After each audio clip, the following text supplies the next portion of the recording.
നമുക്ക് അടുത്ത വാർത്തയിലേക്ക് പോകാം. Reporter breaking now. Online taxi ലൈസൻസിനായി അപേക്ഷ നൽകി ഊബർ. നേരത്തെ റാപ്പിഡോ നൽകിയ അപേക്ഷയും ട്രാൻസ്പോർട്ട് കമ്മീഷണറുടെ പരിഗണനയിലുണ്ട്.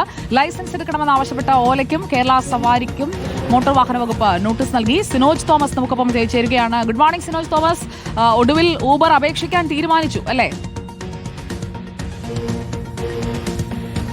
അതെ സുജയ പാർവതി, ഗുഡ് മോർണിംഗ്. അതായത് കേരളത്തിൽ ഓൺലൈൻ ടാക്സികൾക്ക് ലൈസൻസ് ഇല്ല, അനുമതിയില്ല എന്ന ഗതാഗത വകുപ്പ് മന്ത്രിയുടെ പ്രസ്താവനയാണ് ഈ രംഗത്ത് വലിയ രീതിയിൽ സംഘർഷത്തിന് കാരണമായതെന്ന് ഈ ഡ്രൈവർമാരൊക്കെ തന്നെ പറഞ്ഞിരുന്നു. കാരണം ഈ ഓൺലൈൻ ടാക്സി ഡ്രൈവർമാരൊക്കെ തന്നെ പരസ്യമായി തെരുവിൽ വെച്ച് പരമ്പരാഗത ടാക്സിക്കാർ അടിക്കുന്ന സാഹചര്യം ഉണ്ടായിരുന്നു. പിന്നീട് മന്ത്രി തന്നെ ഇടപെട്ടാണ് പോലീസിന് നിർദ്ദേശം ലഭിക്കും ഇത്തരത്തിൽ മർദ്ദിക്കുന്നവരെ അറസ്റ്റ് ചെയ്യാൻ തുടങ്ങിയത്. അങ്ങനെയാണ് അല്പമെങ്കിലും സംഘർഷം ഒഴിവായത്. ഇതിനിടയിലാണ് ഇപ്പോൾ ഊബർ ഈ അപേക്ഷ നൽകിയിരിക്കുന്നത്. കഴിഞ്ഞ ദിവസമാണ് ഈ അപേക്ഷ നൽകിയിരിക്കുന്നത്. അതായത് കേരളത്തിന് അഗ്രിഗേറ്റർ പോളിസി, അതായത് ഓൺലൈൻ ടാക്സി നടത്താനുള്ള പോളിസി ഉണ്ടെന്ന് മന്ത്രി തന്നെ പറഞ്ഞ സാഹചര്യത്തിലാണ് പ്രമുഖ കമ്പനിയായ ഊബർ ഈ അപേക്ഷ നൽകിയിരിക്കുന്നത്. പക്ഷേ 5 മാസം മുൻപ് റാപ്പിഡോ എന്ന് പറഞ്ഞ കമ്പനി അപേക്ഷ നൽകിയിരുന്നു. ഈ അപേക്ഷയും ഗതാഗത വകുപ്പ് കമ്മീഷണറുടെ മുൻപാകെയാണുള്ളത്.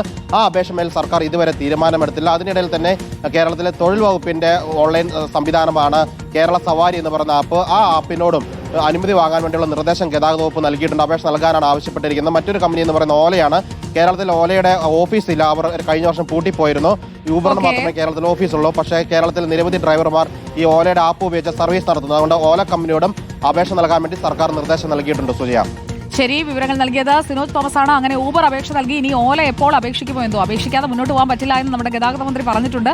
അപ്പോൾ അതിൽ നിന്ന് അദ്ദേഹം പിന്നോട്ട് പോകില്ല. അപ്പോൾ അപേക്ഷിക്കാൻ അടുത്ത ദിവസങ്ങളിൽ ഓലയൊക്കെ മുന്നോട്ട് വരുമായിരിക്കും.